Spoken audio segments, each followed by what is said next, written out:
Hey guys, Jeff Peterzak, piano player and piano teacher from Baltimore. Welcome to this first tutorial for the tune Ain't No Sunshine, a great tune by Bill Withers, written in a minor key. In this tutorial, we are going to work together to understand and play the bass notes of this tune. When we build a song, the first thing we're going to want to do is get an understanding of the bass, because the bass serves as the foundation of this and in fact of all songs. And then from there we work our way up to understand the harmonies, which are the triads and chords, and then the melody. The melody could be sung or it could be an improvised melody. But the melody, the improvised melody, the harmonies, all of that stuff needs to be learned after we get an understanding of the bass. And so today, that's what we're going to focus on. In addition to learning the bass, we will also work to further understand songs in a minor key. Now, if you're new to these tutorials, please keep this in mind. I designed them so that you guys follow them in order. They're sequential. So you're going to want to get an understanding of songs in a major key first. Check out the tutorials for Into the Mystic and Bring It On Home to Me, great tunes, but also great explanations about songs in a major key. With the understanding of songs in a major key, you'll be able to better understand songs in a minor key. And the tutorials that precede this one, for Simple Man, they really kind of lay out in a nice, organized, and clear way songs in a minor key. So you're going to want to also view those first before you view this tutorial here. I say all of this because my goal for you guys is to help you play not just these songs, but to give you the understanding about songs in a major key and songs in a minor key, so that you can play all of your favorite songs, songs that are meaningful to you, and also give you the tools and understanding to create your own original music. And that is only possible if you have an understanding of how music works. So, all of that said, I do appreciate your listening. I do hope that you don't just consider these suggestions, and then we'll move on right now to this tune. So Bill Withers wrote and recorded Ain't No Sunshine in 1971, and he included it as a track on his debut album that was released in that same year in 1971. Now, in order for us to play this song, Ain't No Sunshine, we are going to rely on this chord chart here. Now, this chord chart, as you guys can see, is not terribly, it's not substantial in information. We have two lines and we have some Roman numerals above each line of music, and there are no notes. With all of that said, what you see here will be sufficient for us to create a really great sounding arrangement of Ain't No Sunshine. We'll be able to understand the bass notes, the harmonies, and figure out the melody with everything that is contained here. In order to use this chord chart, there are two big things we're going to have to do first. This is the first of the two big things. The first thing we're going to have to do is you're going to have to know the song. So if you do not know Ain't No Sunshine, put me on pause, go online, and find this tune, Ain't No Sunshine. Now, a lot of people have recorded this song. I chose to use the recording by Bill Withers. This is, again, the original recording. It's his song. Please use that one.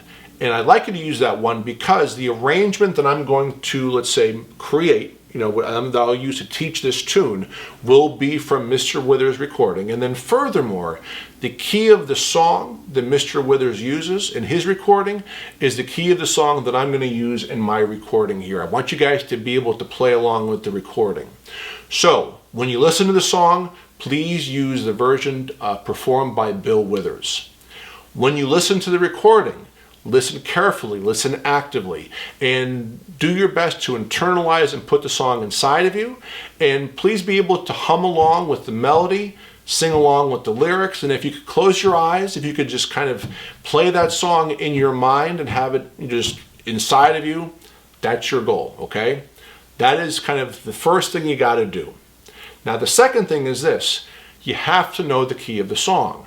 For all of these songs in these tutorials, I will provide you the key of the song, and the key of the song that we use here will be the same key that is used in the original recording done by that artist.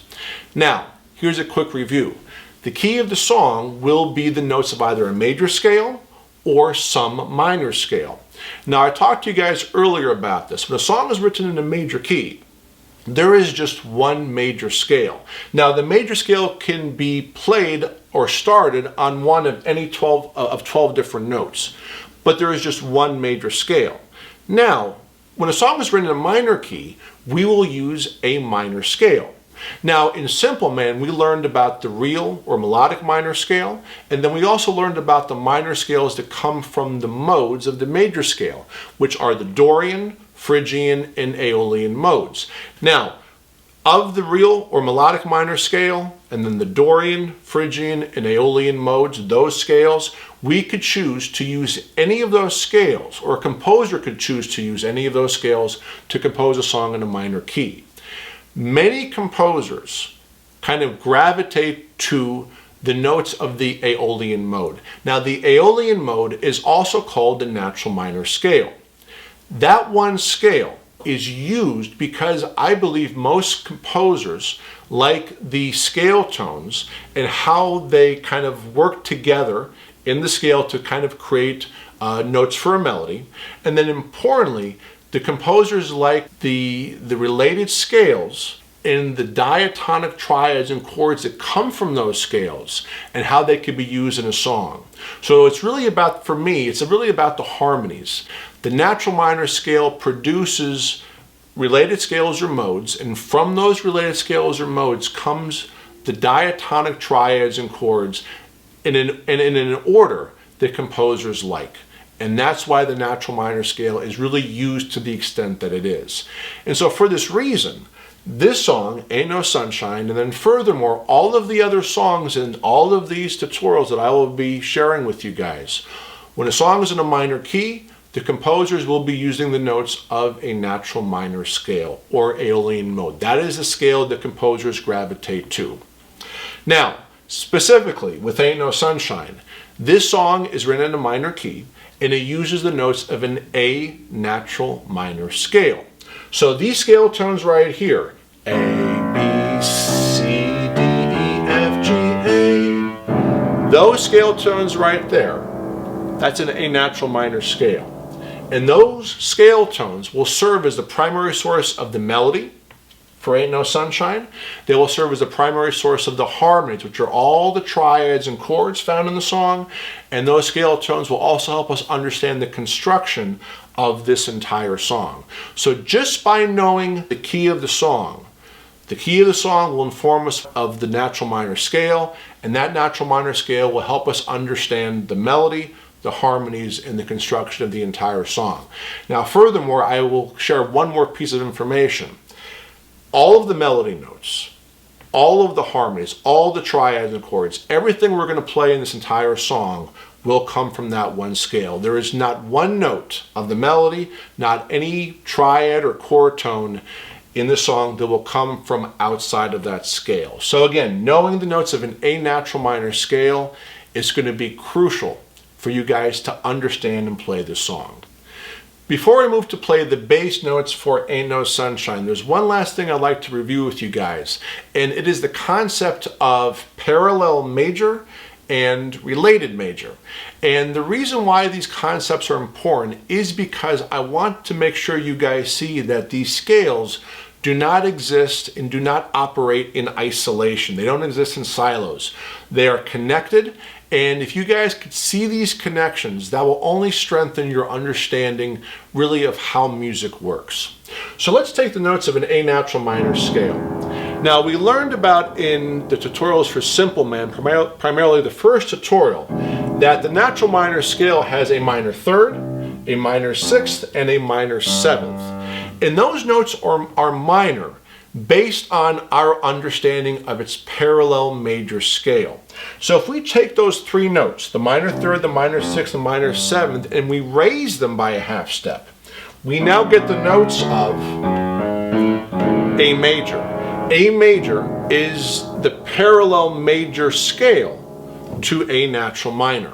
This scale right here, the major scale, is really, for us in terms of understanding, it's really the scale that's most important for understanding the natural minor scale and every other scale, because the natural minor scale and every other scale that we learn will have some alter note based on the major scale. And the last concept I'd like to bring up with you guys is this idea of the related major scale. So let's say we have a song in A minor.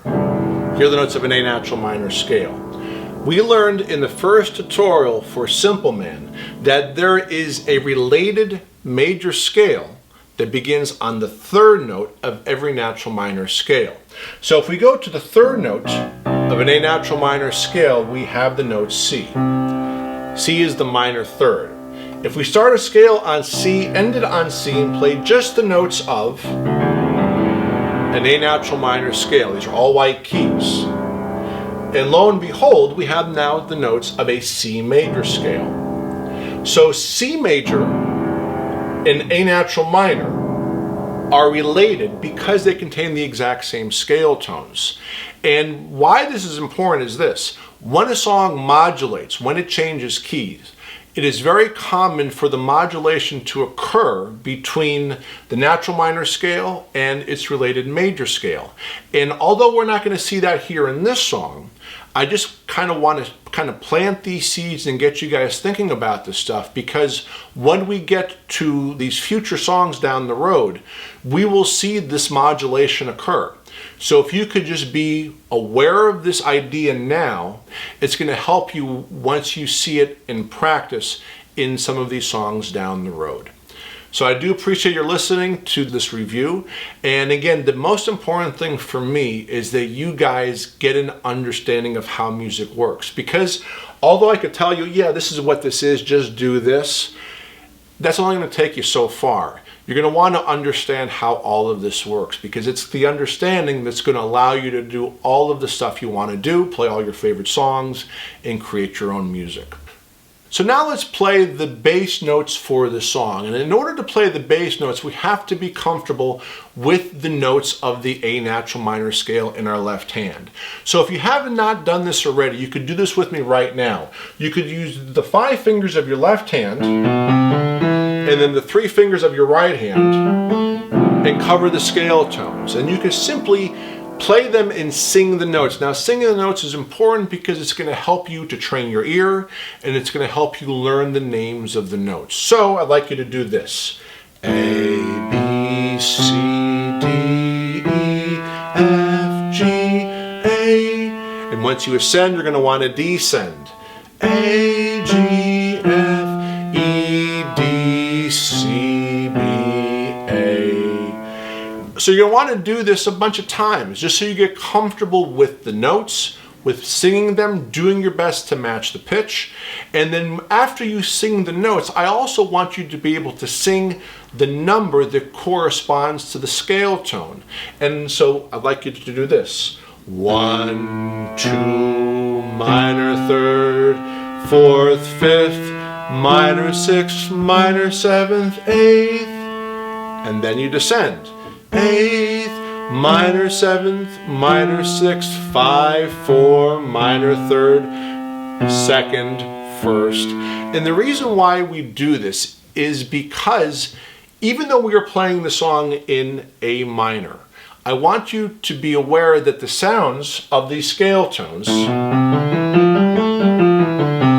that we hear in A minor or an A natural minor scale, those scale tones will sound the same if we were to transpose this scale to any of the other natural minor scales, any of the other remaining 11 starting points.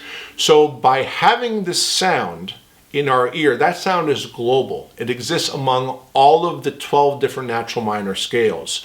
So we want to, whenever possible, try to take our understanding out of just one particular scale and basically try to work to understand these sounds as they apply to all scales. And that's going to help us play in different keys, and it's going to help us to think about music not in terms of just one particular scale. And that's a very, very powerful thing to do. So after you sing the scale tones, after you sing the numbers of the scale tone, the next thing now to do is now to use this chord chart. Now, this chord chart has a bunch of symbols, and the symbols may appear small on the screen of your device. Please keep in mind that there is a downloadable chord chart which you guys have access to in the description below.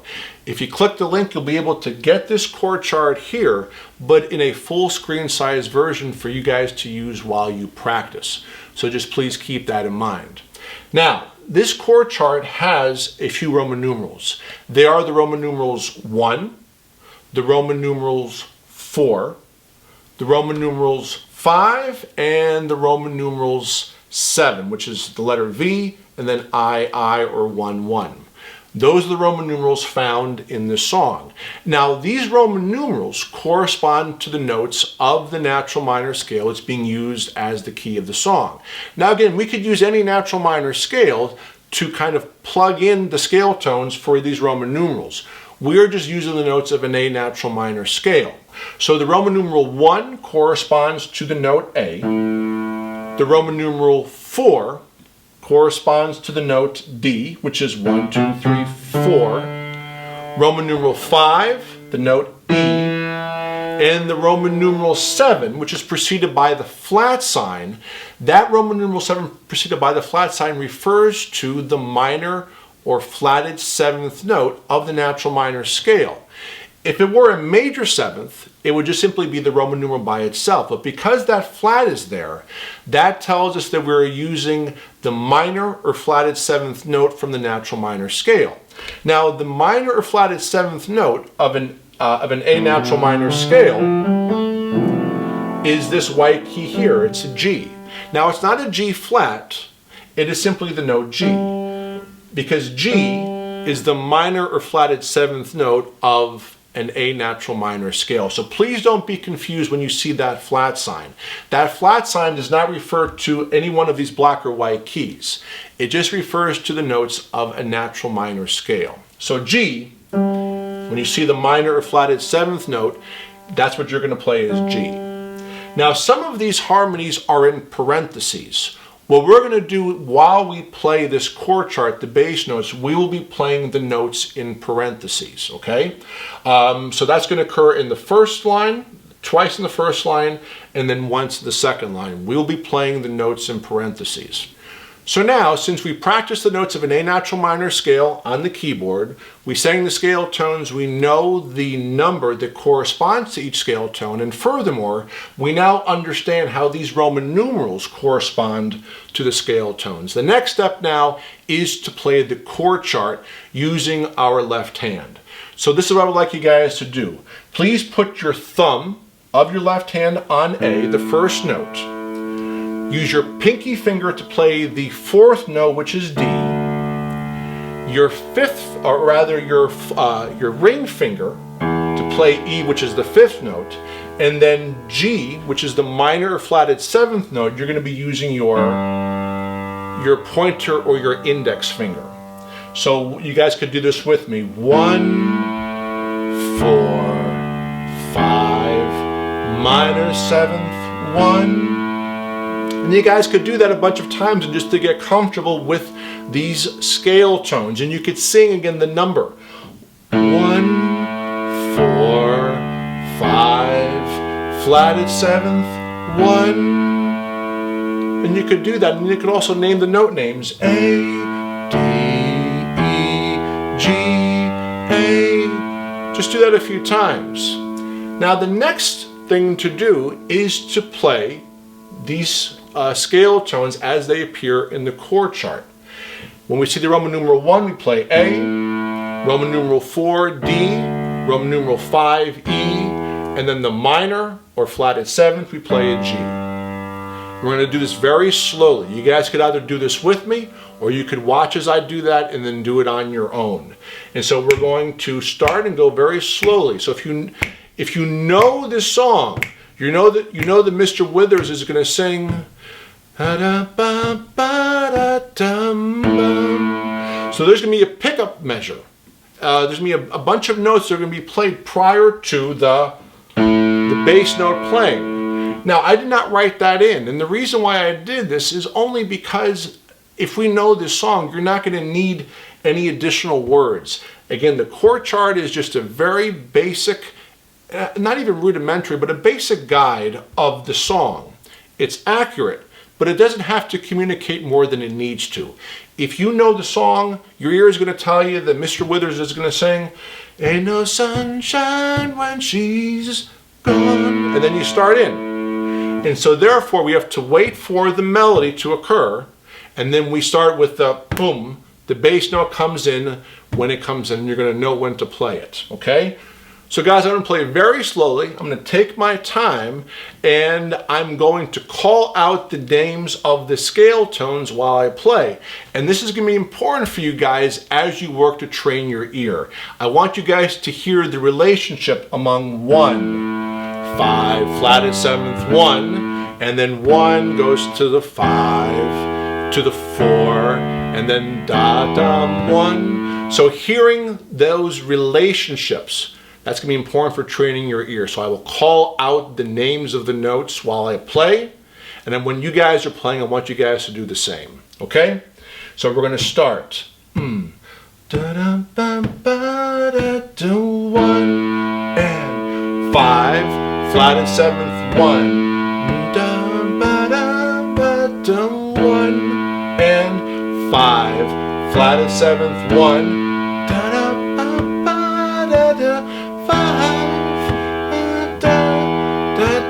4, anytime she moves a 1 and 5, flatted 7th, 1. So again, this is a great opportunity for you guys to train your ear. This chord progression with its kind of focus on the 1, the 4, and the 5, and the 5, flatted 7th, 1, we hear this all throughout music. These sounds are not isolated to this one particular song.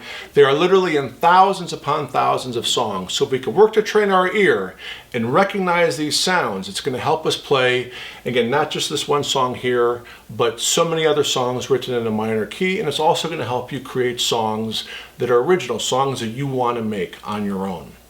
All right, guys, so the last step now is to play along with the recording. If you guys are new to these tutorials, all of these songs have recordings that I created that combine this chord chart with my playing, and we're going to be using the key that Mr. Withers uses in his original recording. That link is down below in the description. You guys could use that recording to practice with once you have your left hand up to speed. What I'm going to do is I'm going to play just one time through in my left hand. You guys could either play along with me, or you could listen, you could do whatever you like. What I'm going to do is while I'm playing, I will be announcing the number of the scale tone that I'm playing for you guys to follow along with, okay? So I put my left hand on the keyboard just like this, the same left hand position I just used from a few moments ago, and I hit play, and we'll begin. 1, 5, flatted 7th, 1. 1, 5, flatted 7th, 1. 5, 4, 1, 5, flatted 7th, 1. And then it continues one more time, but we'll stop there. So I do hope when I created these recordings, the spirit is that I wanted you guys to have a musical experience to play along with what you're learning here. I think that by playing along, let's say with the recording or with other people, it just really kind of increases the musicality of everything you're doing at the instrument. I don't want you guys to get stuck in this idea that we're just going to be working on an exercise or understanding or training our ear in these individual places, but we're doing all of this stuff in order to make music, to play songs, and that ideally you're able to do this with other people or for other people, but to involve other people in this process, because I believe that music is a language, and you want to share that music and speak that language with other people. And I hope that these recordings are, let's say, a conduit, a way to kind of make that connection happen.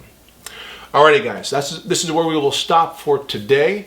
I appreciate your listening, for your interest. I hope this is fun. I hope it's rewarding. If you guys are new to music, as I mentioned in the past, there are 10 terrific lessons that I created that will help you get a better understanding of the scales, the triads, the chords.